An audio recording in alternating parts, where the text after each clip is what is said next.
our speaker, ministered here at our church. Toward that. Traversa! I'm going to say it wrong, and say it wrong, and then it'll move. I'm sorry, Dylan. That's okay. This is one of those ones where, as I wrote it, I thought, this can easily be misconstrued. I have to choose my words carefully. And I'm also opening myself up a little more than I normally do. And sermons should never be about the speaker. So it's really not about me, but I am going to give you an example from my life because it might help you to find examples in your life. Maybe you're wrestling with these same sorts of things. So it begins with the phrase, "You've got baggage." I'm sure we've probably all heard that at some point or another. It's a common euphemism referring to hang-ups, things in your past that are considered negative, things that color your beliefs or perceptions or actions today. And if someone has baggage, it's usually also common to hear somebody else say, stop clinging to the past, or you need to shed that baggage, or get over it, or something like that, like move on. Don't dwell on that because it's hurting you, or it's doing you damage, it's coloring how you perceive things today. And we often might nod along in agreement when we hear someone say these things, unless, of course, it's being said about us. Then the nodding stops, usually. Now, I'm guilty of having said these things. I'm guilty of having nodded along when someone else says them. It's very easy to look at someone else who has something in their past that's harmed them, that has probably on a permanent basis affected how they view things. And it's easy to say they need to get over it, or they need to get rid of that baggage. And I'm guilty of having done it many times, and maybe you have too. So, what I hope is going to be a ponder-worthy subject for today is this subject of baggage. Do we have baggage? And if we do we need to get over it? Or do the negative things from our past have some actual positive value today? Can baggage be a good thing? Can we refuse to conform, having experienced something that maybe no one else has? Dare we cry out, "The emperor is naked"? Perhaps the most obvious example of these questions playing out in our lives is that of forgiveness. Someone may have harmed us in some way in the past, and we do not forget and forgive. The relationship with this person is permanently harmed, if not outright destroyed. There are a great many sources out there that will discuss the importance of forgiveness and how not forgiving can indeed be destructive to yourself. It's a complicated topic. It requires a great deal of thought, and it's not the focus of the sermon today. But when you talk about baggage, often that comes up in people's minds as, not having forgiven someone for something. So that is not what I'm going to talk about. I'm not talking about holding grudges, the baggage of continuing animosity and hatred. It's not about letting go of anger, although these are worthy subjects, deserving of a sermon or two or three or many. They are not today's topic. Rather, what I want to focus on is how our past might shape how we think today, how we relate, how we live. These events mold how we view our current circumstances, and depending on our actions, may cause others to consider us either cynical or optimistic, hard-nosed or hopeful. Something in our past may be so influential in our current thinking processes that sometimes people who see things differently are tempted to tell us to get over it, quit dwelling on the past, or lose the baggage. As I discuss these pasts that we all carry with us, and their worth or harm, I will be making references to a book that I read recently by Frank Schaeffer called, and you'll love this title, "Why I Am an Atheist Who Believes in God. How to Give Love, Create Beauty, and Find Peace." It's a very interesting title by a man who has led a very interesting life. Frank's father was Francis Schaeffer, a very influential evangelical writer and thinker, popular especially back in the 70s and 80s, although he's still well regarded today. Frank's mother was Edith Schaeffer, also a well-known evangelical thinker and author. They ran what was essentially a Christian commune in Switzerland, and it was here that Frank grew up, being groomed to follow in his father's footsteps. He was constantly exposed to the fine arts, visiting museums and listening to symphonies. His parents felt the arts were very important, and this is a huge influence in his life. He has made his living writing, directing movies, and painting. He's also a frequent commentator on news shows and in the newspapers. You may have seen him on TV at some point. And for those who are interested, the story of his life and that of his parents is in the church library. It's in a book called Crazy for God. Frank left evangelical Christianity and for many years attended and still attends a Greek Orthodox church. His views on religion are complicated and conflicted. He is certainly not evangelical anymore, and he doesn't believe everything in the Greek Orthodox Church's teachings either, but he enjoys the sensory experiences. He feels uplifted when he goes there, and he makes no apology for that. He prays, but he's not quite sure there is a God or what God is, but he loves to pray anyway. He adores and reveres Jesus, at least Jesus as he understands him to be. And it is here that we begin to look at our pasts as he discusses his relationship with religion.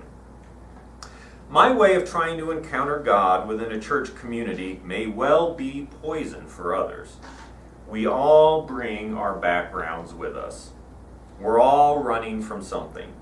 For instance, I know several people raised in the Orthodox Church who have fled to evangelical communities and found God there, or at least a happier version of themselves. I know other people who share my sort of religious background, and they can only find spiritual solace in the gathering of atheists. More power to them. We are all recovering from what we experienced in captivity to ourselves. His past, a most colorful and interesting past, has led him to where he is today. And notice how he words this. We are all recovering from what we've experienced in captivity to ourselves. It's not a terribly uplifting view of our past, comparing it to captivity. It may be accurate, however. He also writes this: Muslim, Jew, Hindu, or Christian, you are that because of where and when you were born. If you are an atheist, you are that because of a book or two you read, or who your parents were, and the century in which you were born. Don't delude yourself. There are no good reasons for anything, just circumstances. And you may not agree with that phrase, but that's where he's coming from. And the circumstances he's talking about, the circumstances that lead us to where we are today, are certainly made up of the things of our past. Our experience, our accumulated knowledge, as well as the randomness of where and when we were born, who our parents are, and a million circumstances that affected our lives as we grew up. Circumstances we did not control. You might call it luck, whether it be good or bad, or randomness. Some people call it the hand of God. Whatever it is, these circumstances, this past, has formed us into what each one of us are today. Our memories, flawed as they might be, help to make us what we are. I submit to you that what some call baggage is an integral part of us, and not necessarily, although possibly, a bad thing. Others may not like our past or how we relate the past to the present, but are others the ones who make the determination of what is good for us, what is healthy for us? Using Frank Schaeffer as an example, one might argue that he still carries too much Christian baggage. He shouldn't be going to an Orthodox church. He doesn't really believe that stuff. He doesn't need to pray to a God he isn't sure is there. He should get over it. He should shed that baggage and move on. But others might argue that he needs to shed the baggage of whatever bad experiences he had growing up. The bad experiences that drove him from evangelical Christianity. After all, he reveres Jesus. He loves Jesus. Surely, he should not let some things color his entire life. Some of these negative things from his past. He needs to get back into the evangelical church. I mean, he's going to church. He's going to an Orthodox church. He's close. He clearly wants to be a Christian. He just needs to shed some of that baggage. He needs to get over it and come back to the fold. No one from either viewpoint should feel they have the right to tell Mr. Schaefer how he should live, or where he should go to church or not, or what parts of his past he should jettison. He is fully aware of the complexity of his life and the complexity of his views, and he's come to a form of peace with that, as should we. To illustrate his point, he goes into some detail on differing views of Jesus. He loves the Jesus of Luke chapter 6, the Sermon on the Mount, with such phrases as love your enemy and be merciful as your Father, God, is merciful. Judge not, and you shall not be judged. Condemn not, and you shall not be condemned. But then he goes on to write, if only the rest of the Gospels were consistent with this passage, if only all the vengeful, contradictory ranting about hellfire and judgment that could not have been spoken by the same person we discover in Luke chapter 6, if those things had not been added. I say added because the hellfire passages represent the absolute contradiction of what you just read. And here he's referring to Luke chapter 6. Jesus either said God is kind to the unthankful and to the evil, or he said that God will burn his, her, or its enemies in hell. You can't have it both ways. And then he concludes his chapter discussing this with this quote. He gives you two examples. So is this Jesus? Woe to you, Chorazin! Woe to you, Bethsaida! For if the miracles that were performed in you had been performed in Tyre and Sidon, they would have repented long ago, sitting in sackcloth and ashes. But it will be more bearable for Tyre and Sidon at the judgment than for you. And you, Capernaum, will you be lifted to the heavens? No, you will go down into Hades. Or is this Jesus? Be you therefore merciful, as your Father also is merciful. Judge not, and you shall not be judged. Condemn not, and you shall not be condemned. Forgive, and you shall be forgiven. Let that settle in for a minute. Try to imagine you're Frank Schaefer. Try to imagine the life you've lived, raised to know the Bible very well, raised to love Jesus, and now you're wrestling with this contradictory image of Jesus presented in the Bible. And he says, you have to pick. One of them's true and one of them isn't. Which one are you going to pick? Which one are you going to follow? They can't both be true. He goes on to also talk about the fact that I'm a writer. I've done lots of scripts. I've seen how people add things to scripts, how the voice of the actors change with additions and editorial insertions. And he says, I see this in the gospel accounts. I see the original, I see the insertions, I see the changes. And he says he believes that Jesus is the Jesus that gave the Sermon on the Mount, not the Jesus that threatens to come back and throw people into hell. He wants to follow Jesus. He had to wrestle with which Jesus it was he was going to follow. His past helped him to have this reverence and love for Jesus, but there's also a part of him that rejects those harsher aspects of the stories. And he had to make his peace with these contradictions.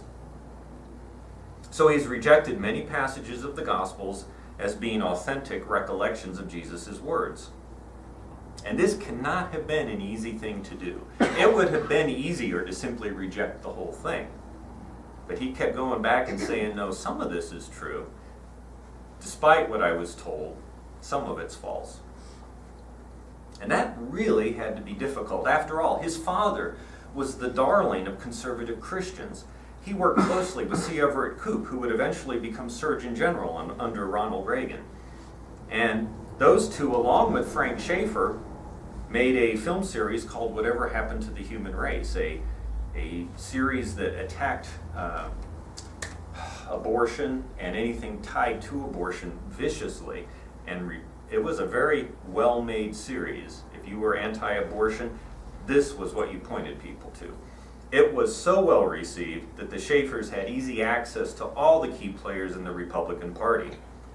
Yet now, Frank is the darling of the liberals, if you pardon the use of that term. He regularly lambasts Republicans for claiming to be Christian yet not following the teachings of Jesus, for establishing policies that would oppose Jesus' teachings. And He'll do this on major networks. You may see him on the news shows. He is a regular guest who does this sort of thing. He argues against policies because of his belief of who Jesus was. And it's the exact opposite of what he used to believe 20 years ago. It's quite a journey, quite a switch in perspective for one's life. So this brings me back to these issues of the past.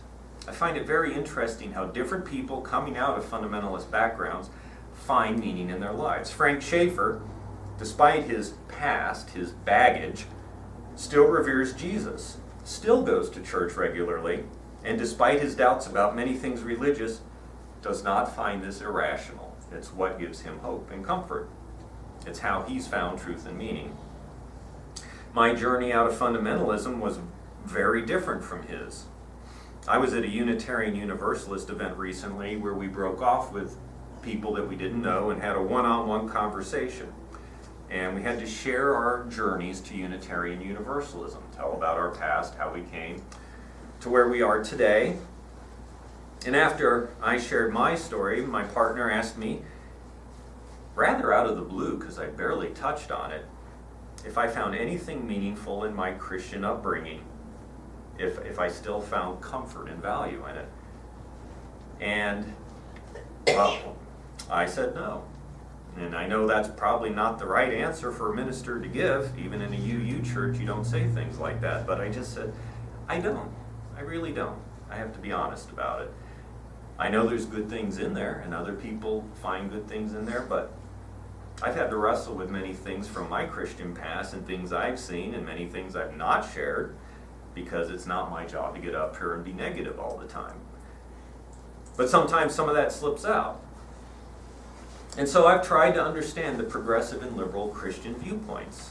I interned at a Christian church, as all of you know, a very liberal one, but Christian nonetheless. I meet with Christian ministers on a weekly basis and have really deep discussions about things sometimes, and I've really tried to understand where they're coming from and relate to it. Now, intellectually, I can understand the words. Emotionally, I still can't relate. I probably never will. And I'm okay with that, but it's hard on others. And it's certainly hard on my family. And it may be hard on some of you because, you know, it's important to you and you'd like me to see things the same way. I get that. And I'm not feeling the way I do to be obstinate or to cause problems. It is who I am. And many people also, sadly, like to take Jesus and use Jesus as a weapon to make their point. And you'll see it on comedy shows a lot. The Daily Show, the Colbert Report. They love to lambast the Republican positions by pointing out that Jesus wouldn't do that. But when the words come out of people's mouths who really aren't terribly Christian themselves, they kind of ring hollow. It's all great to go, ha, ha, ha, you're not following Jesus' teachings, and get a laugh out of it. But to say it and actually mean it from the conviction of how you live your life, that's an entirely different thing. And don't see a lot of people doing that. There are some, but not the ones that are getting all the ratings. I think Frank Schaeffer is one of those exceptions. I think when he says something, he really says it from a deep and burning conviction in his heart about what he thinks Jesus really would want. And he doesn't care what other people think, what their views of Jesus are. This is me, this is what I think Jesus taught, and this is what I think Jesus would like to see us do in the political realm, and we're not doing it. And so I can understand completely where he's coming from. I don't have that same burning conviction that our standards for society, that our political system, that our support system for folks needs to necessarily come out of what Jesus said. Because unfortunately, unlike Frank, I still remember all the things and the contradictions. And so for me, it's like we just need to do what's right from our convictions. Because Jesus has had so many things attributed to him that some of them, as Frank says, cannot possibly be his words. They're just too contradictory. They're mutually exclusive. Obviously, a contradiction. But rather than picking the ones I like and claiming Jesus to be an authority to quote, I think we just need to let Jesus be. He's not clay that we mold to be what we want him to be. And further, do you have to quote Jesus or Buddha or Muhammad or any other thinker or alleged prophet or minister or anyone who claims to speak the mind of God? Do you have to quote these people to justify the way you live your life? To do right? Do you have to quote them? Maybe you do. I don't believe so. But it's not my role to say you don't. I'm simply sharing the thoughts that go through my head as I write this. Because I know some may disagree, you do find great value in quoting Jesus or Buddha or Muhammad or some other religious leader. And it's not my role to criticize how you find value. So I'm learning to keep my mouth shut more and more, because there's always that human nature to say, think like I do. And we really shouldn't. We really shouldn't. We can share when asked, and as we share, always admit and understand that we might have it wrong. So as Jesus said, and I recognize the irony of quoting Jesus after I just talked about quoting Jesus, he said, don't worry about the speck in somebody else's eye when you've got a log in your own eye. In other words, worry about your own problems and not the problems of others. And I translate this to, if people find value in something that doesn't make sense to you, so what? You've got a log in your own eye. Worry about what you find value in. Worry about how you live. Worry about how you interact with the world. Worry about you doing right, causing no harm, showing compassion. Don't worry about correcting how somebody else thinks. And that's such a human tendency. It's a tendency I have. I know I have it, and I wrestle with it all the time, to just worry about the log in my own eye. That's really all I need to be doing. Do good, or if you don't like the word good, be compassionate, show kindness, try to make the world a better place in any way you can. And then just worry about the log in your own eye, not the speck in somebody else's. If this were the foundation of Christianity, and it is for some forms of it, if this were universally the foundation of Christianity, it would be a great thing indeed. And the hellfire verses attributed to Jesus would probably be rejected just as Frank Schaeffer rejected them. And the verses about compassion and kindness and caring and worrying about your own problems, if those were foundational, the church would be transformed. Unfortunately, the church is filled with humans and all of our problems. And so we have what we have. Now, how does this tie into claiming our past? You know, I've decided that I will believe, or I will just accept what I believe and stop trying to fit myself into a box. I've created a box for myself too. This is the part Doug's sharing a little bit. In a Unitarian Universalist congregation, you have so many people coming from so many different perspectives and believing so many different things. I sort of tried to make myself believe all these different things and accept them all as equally valid and meaningful in my life. And that's impossible. It really is. And I shouldn't do this to myself, nor should you to you. What you have to do is find what's valuable to you, what's meaningful to you, and then worry about the log in your own eye. Other people will find value in radically different ways. And that has to be okay. That has to be the nature of a civilization that survives, of a community that thrives. The minute we start saying that, no, this is the only way, that's where the conflict comes. That's where the dissent comes. That's where the problems come. But it's a very hard thing, because the temptation for me is always to say, I have to find value in all these different things. And I don't. And nor does anyone else. Some things give me great value. Other things it's like, not for me. Good for others, not for me. And I think I've come to the point in my life where I can now say, okay, I get that now. I need to stop trying to mold myself into things that don't fit for me. But hopefully, that still allows me to be effective for all of you in all the different paths that you're on. It's a tricky thing. It's a tough thing. So something I've been wrestling with. I think I found peace with it.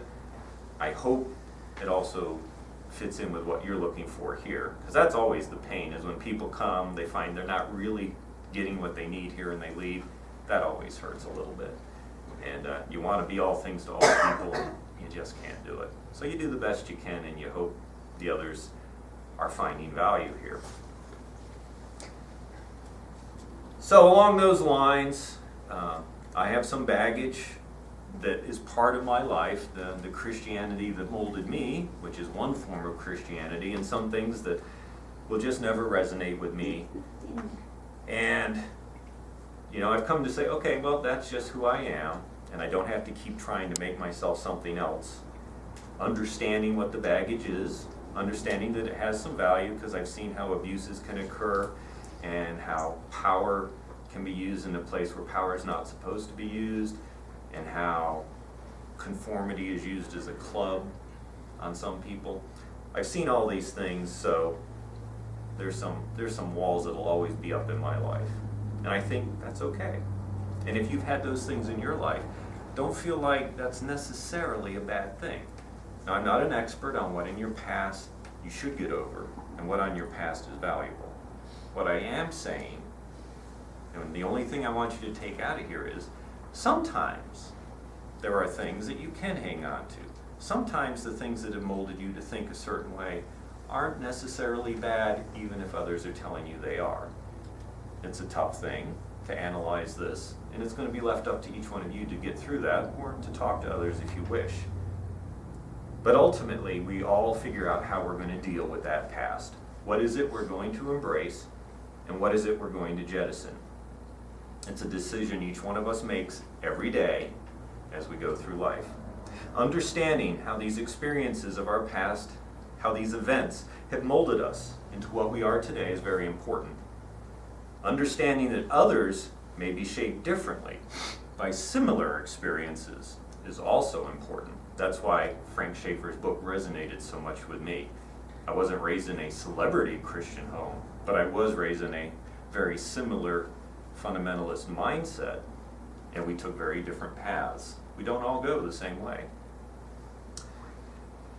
We must resist the urge to mold others the way we were molded, and understand that everyone goes differently. And the process of accepting who we are and valuing our collective experience, while allowing others to be who they are and valuing their collective experience, is, in my humble opinion, a vital, a critical, and essential process to what we have here in our church. So blessings, peace, whatever the correct phrase is. Thank you so much for being here and sharing with us.